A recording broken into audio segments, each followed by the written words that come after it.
So the first question is someone wanted to know some good services for those of us that may be spaced challenged as far as extra square footage. So I think the one thing we didn't cover at the very beginning is if you guys could share the square footage of your stores and how many washers and dryers, just so they can get an idea of the size of your stores and what you've added. Yeah, so 3,500 square feet, and we got 36 washers, 36 dryers, and then we have 3 combination washer dryers. Okay. And Matt, you mentioned yours was small, but what's... Oh, you're cutting out a little bit again. Sorry.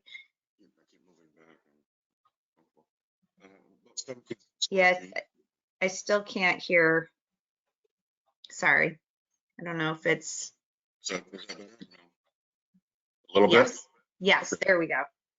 So about 1,700 square feet. I've got 44 pieces of equipment. I've got 10 stack machines, so 20 pockets on the stacks, and then I've got 4 55-pound dryers, and then the rest are, of course, washers. Combination of you know, I've got 5 top loads, and then I've got 2 60-pounders, you know, then 40-pounders. I've got 3 30-pounders, and kind of right down the road. So, you know, 44 machines. So I mean, we're compact, but we're not claustrophobic in there. So yeah. So this person's wanting to know, you know, services for spaced challenged.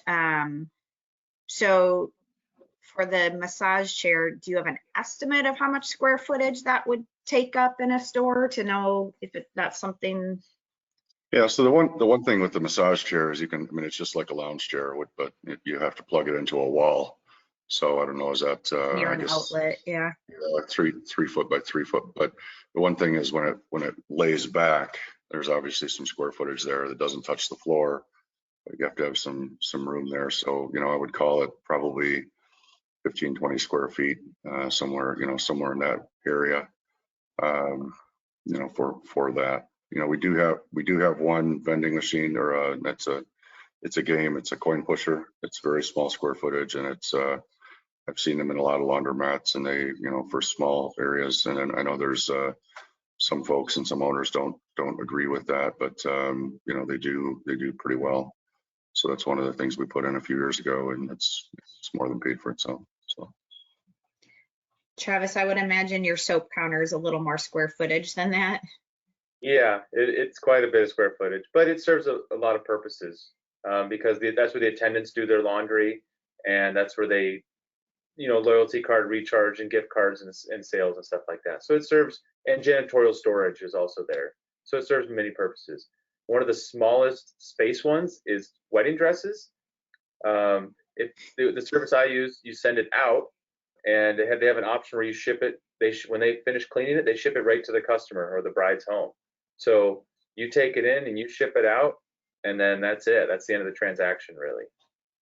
That's interesting. What about, and this is because I'm a woman, and what if something happens to that dress? Is the liability with you as the laundromat owner or the company? It's with the company, and it's all insured, and there's a whole sheet they go through. So it's pretty cool to check out some of those wedding gown preservation companies, because they have so many options, and they're very reputable, and they're easy to use, and the not having to store it or keep it, and it goes right back to the bride's house. They love that.